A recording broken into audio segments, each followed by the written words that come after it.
그를 붙들어 아래 오박으로 가며 말하기를 내가 말하는 이 새로운 가르침이 무엇인지 우리가 알 수 있겠느냐? 내가 어떤 이상을 것을 우리 귀에 들려주니 그 무슨 뜻인지 알고자 하노라 하니 모든 아덴 사람과 거기서 나그네 된 외국인들이 가장 새로운 것을 말하고 듣는 것 이외에는 달리 시간을 쓰지 않음이더라. 바울이 아레오박으로 가운데 서서 말하되 아덴 사람들아 너희를 보니 범사에 존귀심이 많도다. 내가 두루 다니며 너희가 위하는 것들을 보다가 알지 못하는 신에게라고 새긴 단도 보았으니 그런즉 너희가 알지 못하고 위하는 그것을 내가 너희에게 알게 하리라. 우주와 그 가운데 있는 만물을 지으신 하나님께서는 천지의 주제시니 손으로 지은 전에 계시지 아니하시고 또 무엇이 부족한 것처럼 사람의 손으로 섬김을 받으시는 것이 아니니 이는 만민에게 생명과 호흡과 만물을 친히 주시는 이심이라. 인류의 모든 족속을 한 혈통으로 만드사 온 땅에 살게 하시고 그들의 연대를 정하시며 거주의 경계를 한정하셨으니 이는 사람으로 혹 하나님을 더듬어 찾아 발견하게 하려 하심이로되 그는 우리 각 사람에게서 멀리 계시지 아니하도다. 우리가 그를 힘입어 살며 기동하며 존재하느니라. 너희 시인 중 어떤 사람들의 말과 같이 우리가 그의 소생이니라 하니 이와 같이 하나님의 소생이 되었은즉 하나님을 금이나 은이나 돌에다 사람의 기술과 고안으로 새긴 것들과 같이 여길 것이 아니니라. 알지 못하던 시대에는 하나님이 간과하셨거니와 이제는 어디든지 사람에게 다 명하사 회개하라 하셨으니 이는 정하신 사람으로 하여금 천하를 공의로 심판할 날을 작정하시고 이에 그를 죽은 자 가운데서 다시 살리신 것으로 모든 사람에게 믿을 만한 증거를 주셨음이니라 하니라. 그들이 죽은 자의 부활을 듣고 어떤 사람은 조롱도 하고 어떤 사람은 이 일에 대하여 내 말을 다시 듣겠다 하니 이에 바울이 그들 가운데서 떠나매 몇 사람이 그들 가까이 하여 믿으니 그 중에는 아레오바고 관리 디오누시오와 다말이라 하는 여자와 또 다른 사람들도 있었더라. 아멘. 우리는 사도 바울이 베레아에서 복음을 전하고 하나님의 인도 가운데 아덴까지 오게 된 것을 보고 있습니다. 지난주와 이어서 오늘 아덴에서 사도 바울이 전했던 복음의 내용을 우리가 지금 상고하고 있는데요. 특별히 우리가 지난주에 상고했듯이 아덴에서 첫 번째 바울에게는 격분하였다라고 하는 단어를 쓰고 있었다고 했죠. 즉 마땅히 하나님 주셨던 재능과 은사들을 가지고 그들의 똑똑한 머리를 가지고 하나님을 찬양해야 되고 하나님을 경배해야 되는데 마땅히 찬양받아야 될 그 거룩한 이름을 모독하는 일에 그들의 철학과 그들의 생각과 또 그들의 건축술을 쓰고 있는 것을 통해 사도 바울은 아름답기보단 격분하였다라고 이야기를 했습니다. 그래서 이 격분하여 화가 난 거예요. 마땅히 하나님께 드려야 될 그 영광이 지금 사람에게 또 다른 우상에게 드려지는 것 때문에 화가 난 겁니다. 그러면 하나님의 백성들이 그 화가 나고 격분하고 하나님의 영광을 가리고 있는 것 때문에 그 화가 났을 때 어떻게 그러면 그 격분을 표합니까? 거기 가서 때려 부시는 게 아니라 복음을 전하더라는 거죠. 제대로 된 하나님의 말씀, 진리를 전하더라 라고 하는 것을 우리가 지난주에 상고해 봤습니다. 많은 사람들에게는 이것이 논쟁이 되는 구절이기도 합니다. 왜냐하면 바로 이 아덴에서 복음을 전한 이후에 고린도에 가서 이제 복음을 전한단 말이에요. 그래서 우리가 고린도전서 1장부터 계속 보면 사도 바울이 고린도 교회에게 보내는 편지에 뭐라고 하면 내가 이제 너희에게 복음을 전할 때 나의 지혜나 지혜로운 말로 하지 않는다. 어떤 철학이나 어떤 그 사변을 내가 의지하지 않겠다. 내가 예수님의 십자가만 알고 십자가만 전하기로 결정했다. 그래서 어떤 신학자들은 이것을 말할 때 이 아덴에서 특별히 아레오바고에서 지금 사도 바울이 행한 그 연설과 설교는 실패한 설교였다는 거예요. 이때 그렇게 전했지만 믿지 않는 걸 보면서 이거 아니구나. 이렇게 전해서는 안 되는 거구나. 이거는 잘못된 방법이구나. 오직 십자가만 전해야 되는데 내가 너무 철학자들에게 맞는 용어를 사용하여 그들에게 나의 사변을 갖고 이야기했나 보다. 그래서 내가 다시는 철학을 사용하지 않고 내가 다시는 나의 지혜로 말하지 않고 예수님의 십자가만 전하기로 결정했다라고 고린도 교회에게 이야기했다라고 어떤 램지라고 하는 사람이 이야기한 것부터 그런 이야기들이 많이 있었습니다. 그러나 요즘에 그렇게 받아들일 수도 없고 또 누가가 지금 이걸 기록하면서 그런 뉘앙스는 전혀 없습니다. 지금 사도 바울은 정말로 아덴에서 하나님과 그 복음을 어찌하든 변증하려고 하는 올바른 태도라고 우리는 보며 오늘 말씀을 볼 필요가 있어요. 왜 그런가 하면 누가가 지금 사도행전을 기록하면서 지금 세 가지 연설을 연속적으로 보여주고 있는데요. 앞으로도 물론 잡혀가면서 또 이제 연설을 하고 복음을 전하는 것을 우리가 또 연구하겠지만 지금까지 사실은 세 부류의 사람들에게 지금 복음을 전하는 것을 보여주고 있었습니다. 첫 번째 부류는 13장에 나왔어요. 13장에 비시디아 안디옥에 가서 사도 바울이 복음을 전하는데 그때 사람들은 회당에서 보러 이스라엘 백성들, 즉 경건한 백성들, 유대인들, 구약을 잘 알고 있는 사람들에 대해서 사도 바울이 그 구약의 그 역사를 쭉 훑습니다. 그리고는 너희들이 기다렸던 그 왕, 그리고 그 자손, 그 아브라함의 후손, 그분이 바로 예수님임을 성경을 통해서 변증해내고 있는 거예요. 자, 무슨 얘기냐면 사도 바울이 내가 십자가 외에는 알지 않기로 결정했습니다, 내가 지혜로운 말로 전하지 않습니다 라고 할 때는 어떤 논리나 어떤 지혜를 다 무시하는 게 아니란 말이에요. 사도 바울은 하나님의 말씀 외에는 전하지 않겠다고 한 얘기인 거예요. 그러나 그 십자가를 전할 때에는 하나님의 말씀에 입각하여 논리적으로 전할 수 있는 실력이 있어야겠죠. 그 십자가를 어찌하든 마음을 담았지만, 그 열정을 담았지만 그 언어에 담아서 그 사람들에게 맞는 메시지를 전할 수 있어야겠죠. 그런 것처럼 유대인들에게는 유대인들이 알아들을 수 있도록 복음을 전했던 겁니다. 그 사람들은 구약을 잘 알았기 때문에 그 구약의 모든 역사를 들어 그분이 바로 예수님입니다를 성경을 설명해 주었단 말입니다. 두 번째 부류의 사람들은 14장에 나옵니다. 바로 미신과 또 무지한 이교도들이에요. 그래서 루스드라에서 만났죠. 그래서 가자마자 이 바울과 바나바가 표적을 일으켰지 않습니까? 그랬더니 갑자기 그 사람들은 바나바와 바울이 신인 줄 알고 바로 우리가 기다렸던 바로 제우스고 헤르메스다 라고 하면서 막 경배를 할 때 사도 바울은 그들에게 맞는 그 무지하고 어떤 미신에 지금 완전히 사로잡힌 자들, 그런 부류의 사람들에게 또 어떻게 접근하여 복음을 전했는지를 우리에게 설명해 주었습니다. 그 헛된 일을 버리고 돌아오라 라고 하는 강력한 경고와 메시지로 그들에게 다가갔음을 우리는 볼 수가 있습니다. 그리고 오늘 세 번째 부류입니다. 전혀 다른 부류인 거예요. 이제 유대인들도 아니고 또 무지하고 미신에 사로잡힌 자들이 아닌 바로 아덴의 철학자들인 겁니다. 그 모든 사람, 듣는 사람들이 다 철학자는 아니겠지만 그 아레오바고는 바로 그런 관리들과 좀 유력한 사람들이 모여 서로 논쟁을 하는 곳이기 때문에 아마 변증하는 그런 철학자들, 스토아 학파랄지 그런 에피쿠로스 학파랄지 그런 사람들이 모여서 지금 듣고 있는 거예요. 그리고 오늘 보면 사도 바울을 붙들어 아레오바고로 갔다라고 표현하고 있습니다. 즉 질질 끌려간 것 같아요. 그래서 지금 이곳에 가서 지금 사도 바울이 연설을 하는 것이 법정인 어떤 자기의 어떤 변호를 하는 거냐, 아니면은 정말로 복음을 전하고 있는 거냐에 대한 또 논쟁도 있어요. 근데 그거는 전혀 상관없습니다. 사도 바울은 자신이 믿고 있는 바가 무엇인지, 또 자신이 믿고 있는 예수님의 십자가와 부활이 무엇인지를 설명하고 있는 겁니다. 그래서 오늘 말씀을 통해서 과연 그러면 사도 바울이 그런 좀 교양이 있고 또 어쨌든 생각을 하려고 했던 그 사람들에게 어떻게 복음을 전하고 접근했는지를 오늘은 상고해보고자 하는 것이죠. 저는 이사야서 50장 4절 말씀이 생각이 났어요. 주 여호와께서 학자들의 혀를 내게 주사 나로 곤고한 자를 말로 어떻게 도와줄 줄을 알게 하시고 아침마다 깨우치시되 나의 귀를 깨우치시사 학자들 같이 알아듣게 하시도다. 이사야는 말을 하죠. 하나님이 나에게 학자들의 혀를 주셨다. 또 학자들과 같은 귀를 주셔서 하나님의 말씀을 깨닫게 하셨다. 그리고 뭡니까? 누구에게든 곤고한 사람들에게 어떻게 말로 도와줄지를 하나님 나에게 학자 같은 혀를 주십시오라고 기도하고 받았다는 거 아닙니까? 우리도 기도해야 되는 거예요.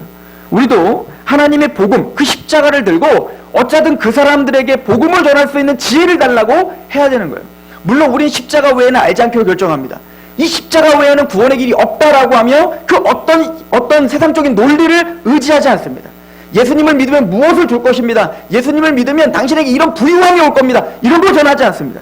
그러나 적어도 그 십자가를 그 사람에게 어쩌든 유익이 가게, 그 십자가를 어쩌든 생각이 가게, 어쩌든 그들이 고민할 수 있도록 하나님 뜻대로 하는 근심은 후회할 것이 없으니 구원에 이르는 회개니라 하신 그 근심을 할 수 있도록 하나님 나의 입술을 주장해 주시고 나의 입술을 써주십시오 라고 하는 그 간절한 마음이 있어야 되는 거예요. 기도하셔야 됩니다. 내가 누구를 만나든 유대인과 같은 사람을 만난다면 말씀을 통해서 예수 그리스도를 변증하게 해주십시오. 또 하나님 전혀 미신에 사로잡혀 그 사람들에게는 나와라, 거기서 나와야 합니다 라고 하는 영권을 주셔서 하나님의 십자가 복음을 전했을 때 그들이 십자가 앞에 굴복할 수 있는 믿음을 주십시오. 하나님 또한 많은 생각을 하고 또 철학을 갖고 있고 그렇게 뭔가 논쟁하기 좋은 사람들 앞에 하나님 십자가를 그들이 알아들을 수 있도록 내가 전할 수 있는 학자의 혀를 주십시오. 이것은 반드시 교회가 기도해야 될 일인 거예요. 우린 그걸 위해서 또 기도해야 됩니다. 잠언서 25장 11절에 경우에 합당한 말은 아로 새긴 음쟁반의 금사관이라. 경우에 합당한 말, 어떤 사람인지 그 사람이 누구인지를 파악하고 또 그 사람에 맞게 하나님의 복음과 말씀을 전할 수 있는 실력, 저는 그것이 오늘 현대를 살아가고 있는 기독교인들에게 또 우리 교회에게 반드시 필요한 우리의 어떤 열심이어야 된다라고 믿습니다. 사도 바울이 오늘 아레오바고에서 사람들에게 접근하는 마음으로 한번 보십시오. 첫 번째는 화가 났지만 격분했지만 그 격분한 걸 그대로 그들에게 표시하지 않았습니다. 사도 바울은 어쨌든 그 사람들이 알지 못하는, 이름을 알지 못하는 신에게 하며 경배를 하며 또 뭔가 종교심이 있다는 것을 보게 된 거야. 그리고는 그 종교심을 어떻게 하냐면 우선 첫 번째 긍정합니다. 어찌됐든 당신들에게는 하나님이 종교심을 주셨군요. 하나님이 뭔가 이 세상이 전부가 아니라 뭔가 끝나면 끝이 아니라 뭔가가 있을 거라는, 저 에피쿠로스 학파와 같이 이 세상은 물질이 끝이라고, 그런 게 어딨냐고, 이 땅에서 잘 먹고 잘 살면 되지라고 하는 그런 사고가 아니라 당신들은 뭔가 이데아를 찾고 있군요. 당신들은 뭔가 이 세상이 전부가 아니라 어떤 신적 존재가, 영적 존재가 있다는 걸 인정하고 있군요. 그러니까 이런 많은 신전들을 짓고 그렇게 많은 경배와 종교심으로 뭔가를 찾고 있는 갈망함이 있군요. 그렇게 그들을 인정해 주는 거야. 그럼 그들을 잘했다가 아니야. 즉 사도 바울은 그 사람들의 마음, 그 사람들의 논리, 그 사람들의 어떤 태도를 어쨌든 하나님의 말씀과 연결시켜주고 싶었던 겁니다. 우리의 논리가 힘 있는 게 아닌 거예요. 사도 바울은 자신의 지혜로 말하는 게 아니라 그 사람들의 모습을 그대로 보여주고 드러나게 하고, 그 모습이 당신들이 아집이고 당신들만 똑똑한 줄 알았는데 사실은 그 모든 것들이 사실은 하나님의 말씀에 다 있는 얘기입니다로 연결시켜주고 있는 거란 말입니다. 로마서 1장 가봅시다. 로마서 1장입니다. 이제 오늘은 이 사도행전 17장과 로마서 1장을 왔다 갔다 하면서 우리가 사도 바울의 어떤 그 논리를 좀 참고해 보려고 합니다. 로마서 1장입니다.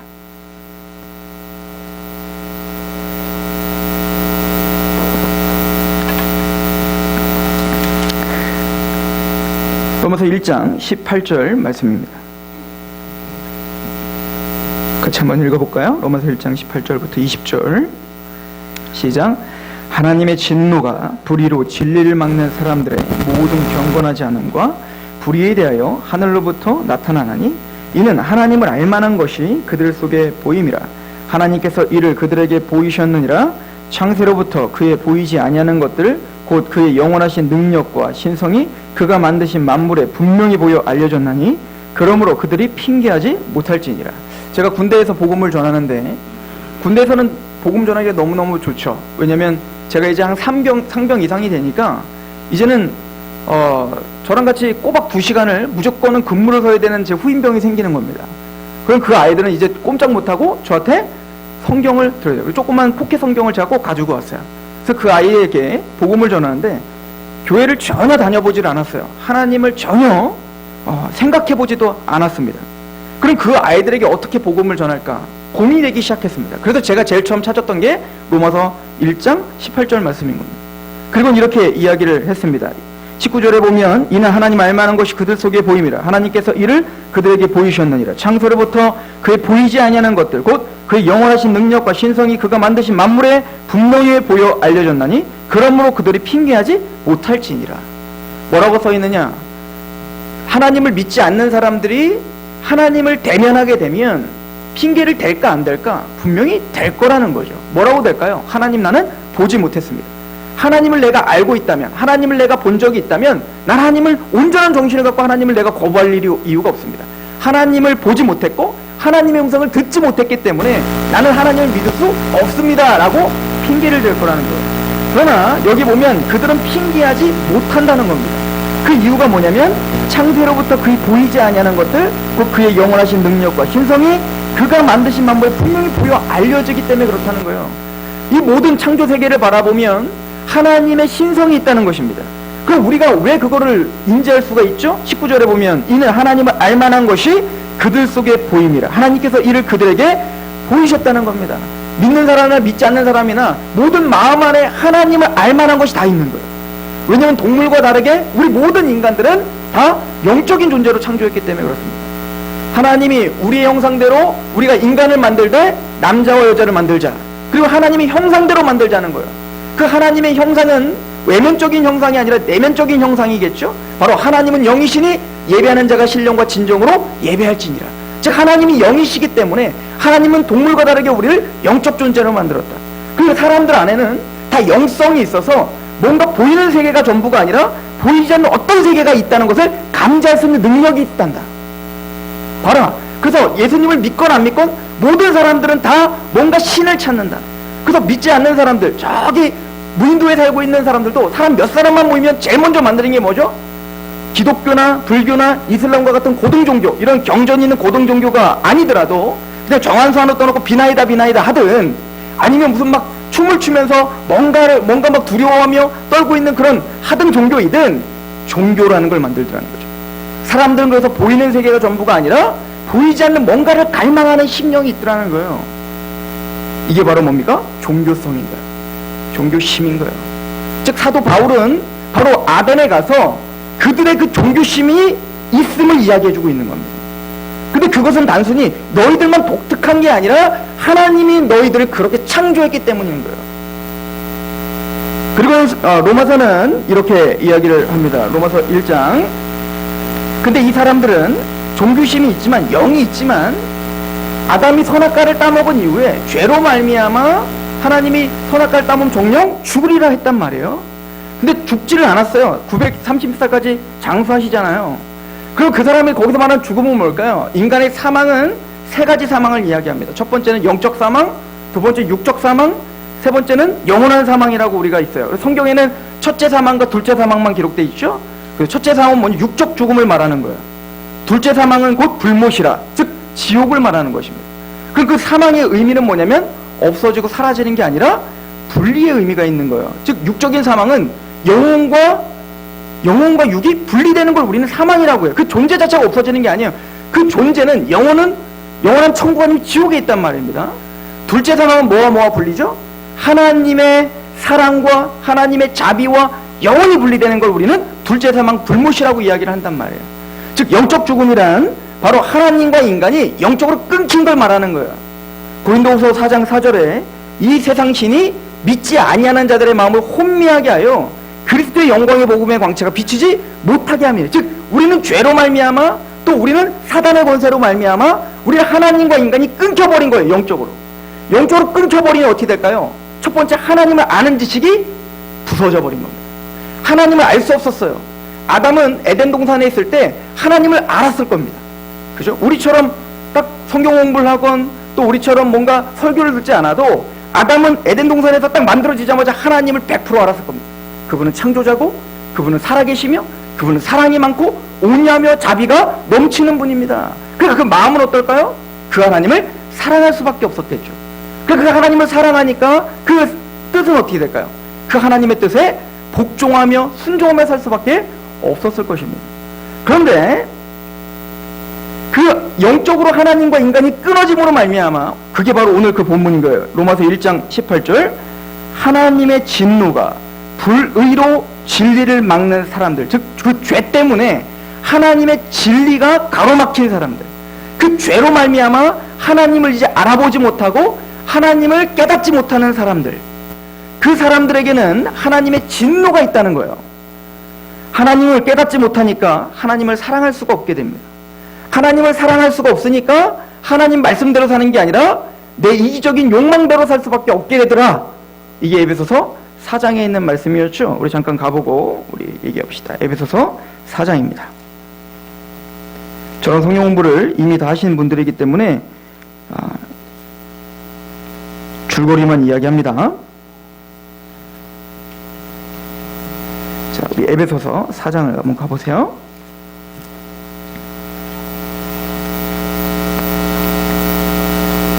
(4장 17절입니다) 같이 한번 읽어볼까요? 4장 17절 시작. 그러므로 내가 이것을 말하며 주 안에서 증언하노니 이제부터 너희는 이방인이 그 마음에 허망한 것으로 행함과 같이 행하지 말라. 그들의 총명이 어두워지고 그들 가운데 있는 무지함과 그들의 마음이 굳어짐으로 말미암아 하나님의 생명에서 떠나 있도다. 첫 번째, 그들의 총명이 어두워지고 그들 가운데 무지함과, 즉 영적으로 하나님과 끊어진 이방 허망한 사람들은 총명이 어두워지고 무지해져서 하나님에 대한 지식이 없습니다. 왜? 이 세상 신이 우리를 가로막고 있고 불의가, 그 죄가 하나님의 진리를 가로막고 있기 때문에 우린 총명이 어두워지고 무지해졌습니다. 그러니 하나님을 사랑하는 마음은 부서지고 그 마음이 무지함과 그 마음이 굳어져 버렸어요. 그 상태를 뭐라고 하죠? 하나님의 생명에서 떠나요. 영적 죽음의 상태인 거예요. 그리고는 그러니까 어떤 열매가 맺어집니까? 19절 같이 한번 읽어봅시다. 시작. 그들이 감각 없는 자 되어 자신을 방탕에 방임하여 모든 더러운 것을 욕심대로 행하는, 즉 이기적인 존재가 되어버린 겁니다. 그러니까 그 이기적인 존재가 신이라고 만들면 뭘 만들까요? 나를 위한 신을 만드는 거죠. 나를 위한 우상들을 만드는 거예요. 탐심으로 뭔가를 만들어 놓고 거기서 절을 하고 거기서 경배를 하기 시작하는 겁니다. 그럼 우리는 뭐라고 하냐면 우상이라고 하는 거예요. 그 대표적인 우상이 바알이었잖아요, 구약에. 그 바알 숭배가 뭐라고요? 신을 하나 만들어 놓고 그 바알은 농경 문화 속에서 비를 내려주는 신 아닙니까? 그러니까 그 신은 인격적인 그 신이 필요가 없어요. 그냥 그 신은 어떤 신이면 됩니까? 내가 지금 농사가 잘 되고 내가 잘 먹고 잘 살길 원하는 거예요. 왜요? 우리는 항상 그런 게 우리의 꿈이니까. 그러니까 그 신이라는 것을 그 탐욕적인 그 자아로 만들어낸 게 바알인 겁니다. 그래서 바알에게 어쩌든 잘 보여서 막 몸을 상해하고 열심을 다해서 그 잘 보여서 어떻게 하는 겁니까? 나중에 그 바알이 감동을 하면 우리에게 피를 내려줘 우리가 원하는 걸 얻어내면 그만인 거예요. 그 바알의 말씀에 순복을 하고 그 바알이 어떤 마음일까? 나의 인생을 어떻게 인도하려고 할까? 이런 건 전혀 관심이 없는 거죠. 그게 뭡니까? 바로 그 탐욕이 만들어낸 우상인 것입니다. 어찌 보면 지금 아덴에 있는 그 사람들도 바로 그렇게 신, 알 수 없는 신, 이름을 모를 신이라고 말하지만 그 신들은 다 뭐냐면 자기들이 만들어낸 신인 거예요. 그래서 사도 바울이 오늘 말하죠. 금이나 은으로 만든 그것은 신이 아니다 하는 거죠. 또 너희들이 만드는 그 신전에는 하나님이 거하시지 않는다라고 말하는 거죠. 그건 우상숭배이며 그냥 하나님의 진노를 격발하게 하는 것밖에 안 된다라고 이야기를 하는 겁니다. 그래서 로마서를 다시 한번 가보세요. 로마서 1장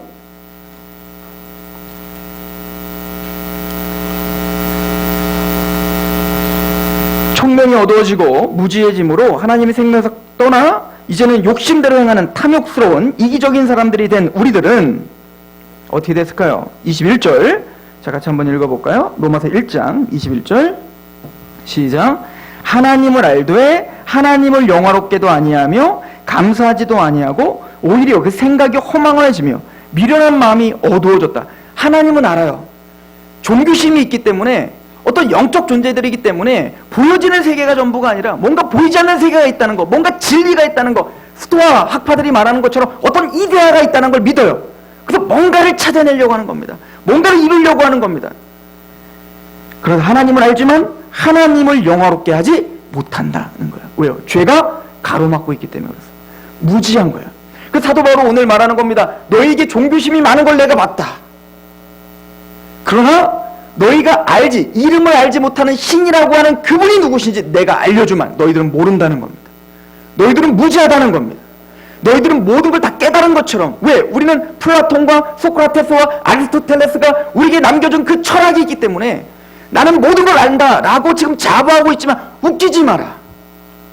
너희들은 무지하다. 사도 바울은 지금 그들의 마음을 들어 종교심이 많다는 걸 통해서 관심을 기울이게 하고 그 시각을 점점 어디로 끌어오는 거예요? 하나님의 말씀으로 끌어오고 있는 거예요. 지금 사도 바울은 하나님에게 집중하게 지금 사도 바울은 인도하고 있는 것입니다. 그래서 어떻게 됐을까요? 계속 봅시다. 로마서 1장. 하나님을 알되 하나님을 영화롭게도 하지 못하며 감사하지도 아니하고 오히려 그 생각이 허망하죠. 미련한 마음이 어두워졌어요. 22절 같이 한번 읽어봅시다. 로마서 1장 22절 시작. 스스로 지혜 있다 하나 어리석게 되어. 그래서 사도 바울이 그런 세상을 향해 뭐라고 이야기하냐면 스스로 지혜롭다 하나 어리석게 되어. 이거는 정확하게 아덴에 있는 그 학자들에게 정확하게 이야기하는 거죠. 그들은 뭔가를 진리를 찾았다고 하는 거예요. 근데 종교심이 있어서 뭔가를 찾지만 어디서 딱 막히는 겁니까? 죄와 사단에게서 딱 막히는 겁니다. 그러니까 하나님은 알아서 뭔가를 찾지만 그 죄와 사탄에 막혀버리니까 거기서 뭔가 만났습니다 하면 뭐요? 하나님께 영화롭게도 하지 못하며 자기들이 만들어 놓은 것이 신이라고 믿기 시작하는 겁니다. 그게 뭐죠? 불교가 될 수 있고 이슬람이 될 수 있고 아니요 돈이 될 수 있고 명예가 될 수 있고 가족이 될 수 있고 내 자녀가 될 수 있고 내 학벌이 될 수 있고 그게 무엇이든 그게 사상이 될 수 있고 철학이 될 수도 있어요. 무엇이든 나는 이루었다. 나는 이걸 믿는다. 그것은 우상이 돼버리는 겁니다. 그 사람들은 스스로 지혜롭다 하나 하나님이 보시기엔 한없이 우준한 거예요. 한없이 무지한 겁니다. 한없이 답답하게 보이는 것입니다. 그래서 이렇게 결론을 내립니다. 1장 23절 같이 한번 읽어봅시다. 시작. 썩어지지 아니하는 하나님의 영광을 썩어질 사람과 새와 짐승과 기어다니는 동물 모양의 우상으로 바꾸었느니라. 이 말씀과 한번 오늘 사도행전 17장과 연결지어서 한번 보십시오. 아덴 사람들아 너희들이 종교심이 많구나. 그래서 하나님을 아는구나. 그러니까 그 하나님 누군지 모르지만 아무튼 신이 있겠지 하고 신전을 져놓고 이름 모를 신들 여러 신들 자기가 만들어놓은 신들이 얼마나 많은지 몰라요. 그런 신들을 믿어놓고 거기서 싹싹 빌고 기도도 하고 또 철학도 하고 자신의 삶도 한번 돌아보고 인생이 있을까? 너 자신을 알라? 막 그렇게 했지만 그래서 난 뭔가 찾았다. 난 진리를 찾았다. 나는 뭔가 신을 만났다 하지만 스스로 지혜롭다나 우준하게 되어 있단다. 너희는 아무것도 모른다. 그리고는 사도 바울이 그 아덴에 있는 아레오베고에 있는 사람들에게 뭐라고 하죠? 하나님을 알려주는 거예요. 너희들이 믿고 있는 그 신은 잘못됐다. 하나님이 믿고 있는 하나님은 우리가 믿어야 될 하나님은 바로 창조주이시다. 그 하나님은 바로 너희들을 섭리하신 분이며 너희들의 그런 연대와 너희들의 살 곳을 다 지정하여 지금 아덴에 사는 것도 우연이 아니라 그 모든 삶을 너희를 주관하고 있는 분이다. 또한 너희가 믿고 있는 것처럼 그 하나님이 뭔가 필요해서 너희를 왜냐면 이 헬라 철학자들 특히 그리스 신화를 보시면요 제우스 신이랄지 뭐 이런 신들을 보세요. 그 신들이 인격이 별로 안 좋아요. 다들 우리 인간보다 인격이 거의 비슷해. 화나면 막 징계를 하잖아요. 다른 점이 있다면 인간보다 능력이 더 셀 뿐인 거예요. 그래서 원래는 이 인간을 그 그리스 신화에 보면 인간을 창조한 이유가 그거죠. 신들이 막 열심히 뭐 이것저것도 다 하는데 어떠면 힘든 거예요. 신들이. 그러니까 어떻게 하냐면 야 이거 너무 힘들다. 이 노동을 우리가 할 수 없다. 그러니까 이 노동을 할 수 있는 존재를 하나 만들자 해가지고 만든 게 인간인 거죠. 그러니까 그리스 신화의 신은 뭐냐면 자기들 인간이 스스로 만드는 신은 뭔가 우리 행복을 뺏어가는 거예요. 그러니까 신은 아주 성격이 더러운데 그 성격이 더러운 신에게 어떻게 하는 거예요? 내가 잘 보여가지고 인간이 잘 보여서 하여튼 정성을 잘 들여야 전쟁에도 이기게 해주고 또 나에게 먹을 것도 잘 주고 그런 신으로 만들어버린 겁니다. 근데 그 신은 진짜 참 하나님이 아니야 라고 설명을 이야기하는 겁니다. 사도 바울이 단순히 이야기만 했을까요? 하나님의 말씀을 들어 얘기하지 않겠습니까? 십자가와 부활을 이야기하지 않았겠습니까? 사도 바울의 이 노력을 보십시오. 처음에는 그들의 심성과 그들의 태도와 그들의 것을 이야기합니다. 맞아, 너에겐 그런 게 있지. 맞아, 부인하지 못할 종교심이 있어. 그 참 감사한 일이야. 그러나 너희가 믿는 신은 진짜 신이 아니야. 진짜 신은 창조주야로 하나님의 말씀으로 지금 시각을 이동시키고 있다라고 하는 것이죠. 그럼 마지막 너희가 회개하라 라고 외치는 걸로 마무리를 짓습니다. 우리 사도행전 17장을 다시 한번 가보세요.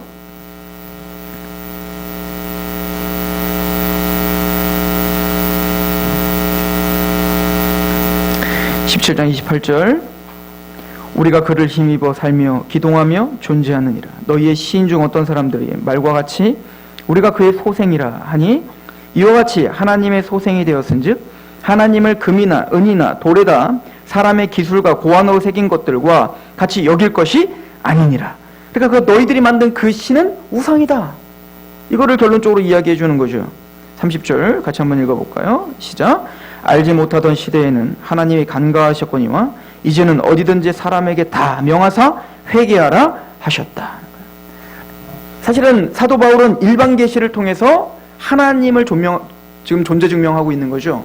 그분은 창조자입니다. 즉 사도 바울이 로마서 1장에 보면 유대인들은 율법이 있다라고 이야기합니다. 그러면 이방인들에게는 율법이 없냐? 아니다. 유대인들에게도 하나님이 율법을 주셨다. 그 율법은 바로 그들에게 주신 양심이다 하는 거예요. 그 양심을 통해서 인간이 죄인이라는 걸 깨닫게 하셨다는 거예요.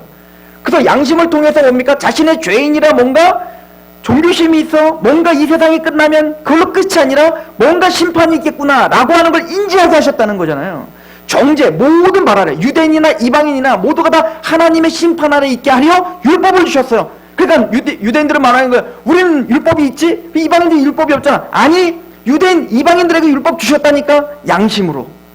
그러니까 유대인들이나 조선시대 사람들이나 다 뭐요? 옥황상제니 저승사자니 하여튼 뭔가를 만들어서 이 세상이 끝이 아니라는 걸 이야기하잖아요. 그리고 뭔가 죄가 있는 사람은 뭔가 벌을 받고 죄가 없는 사람은 뭔가 극락에 간다는 그 사상이 동서막론하고 다 있는 거예요.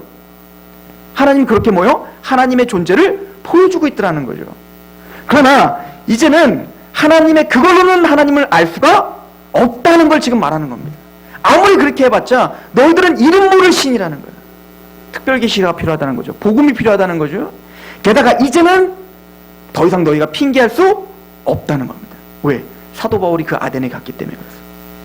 복음을 전하는 그 사람이 있기 때문에. 정확한 십자가의 복음이 이제 예수님이 하나님이 그 전도자를 통해서 전파하고 있기 때문에 그 어떤 핑계도 될 수 없다. 하나님의 공의로운 심판이 있을 것이다. 그러므로 정신 차리고 빨리 회개하고 돌이켜라. 이렇게 선포를 하고 있는 것입니다. 우리가 그들에게 보여줄 수 있는 표적은 바로 십자가 부활밖에 없습니다. 또한 그 십자가와 부활을 믿고 있는 우리가 믿을 만한 확실한 증거예요. 자, 오늘 사도행전 말씀을 한번 보세요. 31절 17장 31절 같이 한번 읽어봅시다. 시작.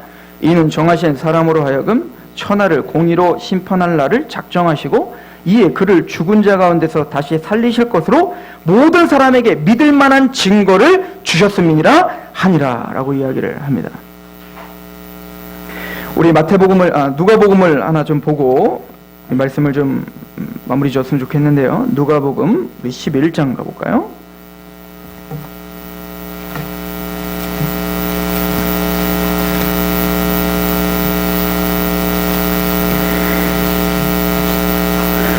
(29절부터) 보겠습니다. 누가복음 11장 29절.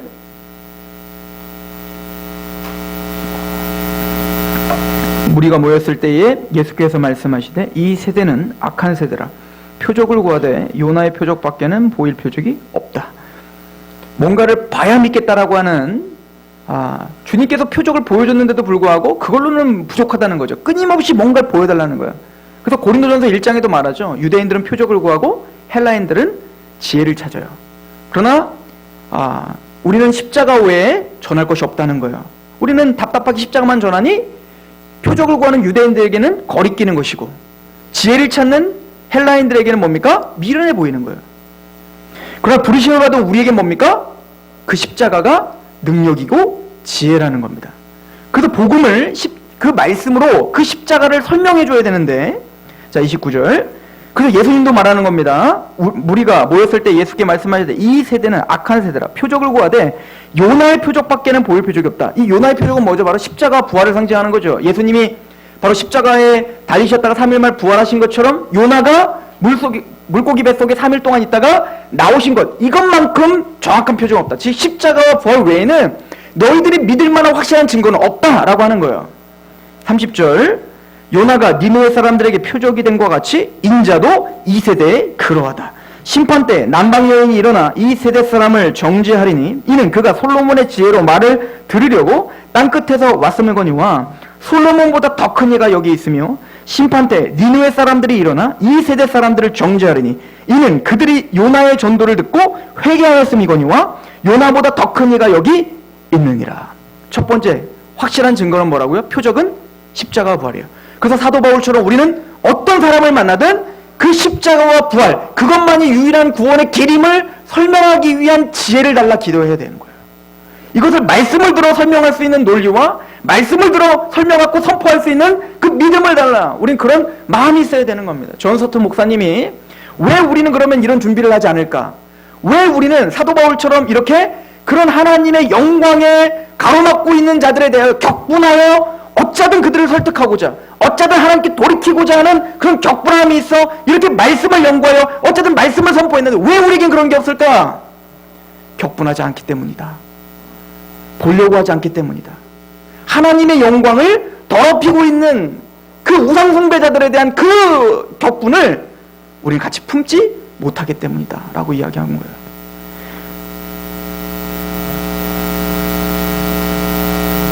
첫 번째 증거는 그 십자가와 부활입니다. 복음입니다.